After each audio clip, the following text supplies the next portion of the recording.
हैं और सब कह रहे हैं कि भारत को बड़ा सावधान रहने की जरूरत है जब तक पाकिस्तान की लगाम इस आसिम मुनीर के हाथ में है। मैं आपको इसके बारे में कुछ जानकारियां देता हूं, कुछ ऐसी जानकारियां जो अभी तक आप इसके बारे में नहीं जानते होंगे। जनरल आसिम मुनीर का बैकग्राउंड मदरसे का है, अब ये तो सब जानते हैं। इसके पिता एक मौलाना थे और उसी मदरसे में ये आसिम मुनीर जो है वो उसने अपनी शुरुआती पढ़ाई भी की। ये परंपरागत सैनिक नहीं है। 1986 में जब जियाउल हक पाकिस्तान का राष्ट्रपति था तब इसे पाकिस्तान की सेना में भर्ती किया गया और अपनी रिटायरमेंट से सिर्फ 2 दिन पहले ये चीफ बना। आपको पता होगा कि आर्मी ट्रेनिंग स्कूल के जरिए इस आसिम मुनीर की भर्ती हुई है, ना कि पाकिस्तान मिलिट्री एकेडमी के जरिए, जो कि वहां का मेन इंस्टीट्यूशन है।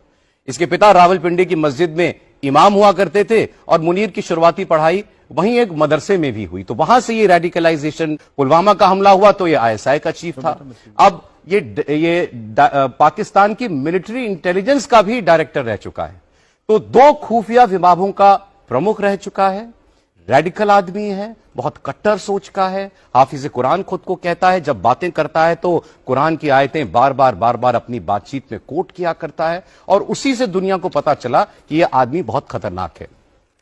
अब आपको बताते हैं कि इतना खतरनाक क्यों है।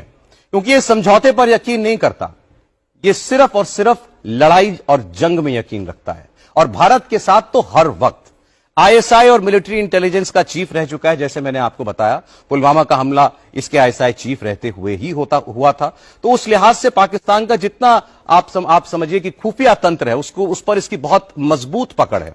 तो ये जनरल मुनीर क्यों आज तक का सबसे खतरनाक पाकिस्तानी जनरल माना जा रहा है? He is perhaps the most dangerous army chief Pakistan has had. बिल्कुल, आपकी जो आंकलन है और आपने जितने डिटेल्स आप सबके सामने रखे, मैं उससे पूरी तरीके से सहमत हूं। और इसमें मैं कुछ और चीजें ऐड करना चाहूंगा जिससे हम जब किसी अपोजिशन जनरल को पढ़ते हैं तो उसके हम देखते हैं कि उसका ऑपरेशनल एक्सपीरियंस कहां ज्यादा रहा है।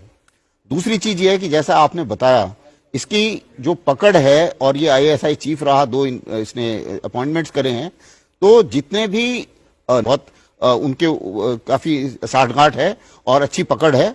इसकी काफी पकड़ भारत में जितने ये कोलैबोरेटर्स हैं या स्लीपर सेल्स हैं, उनके ऊपर भी इसकी काफी पकड़ है। इत्तेहादी में से है कि मर जाऊंगा लेकिन सरेंडर नहीं करूंगा, पहली बात।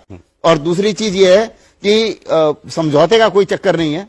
मेरे को जो है वो ये लड़ाई जंग जारी रखनी है जब तक मैं जिंदा हूं। इसको ये सच्चाई भारत के लिए ये एक बहुत बड़ा खतरा है। इसका रहना, इसका मतलब ये है कि आपको जो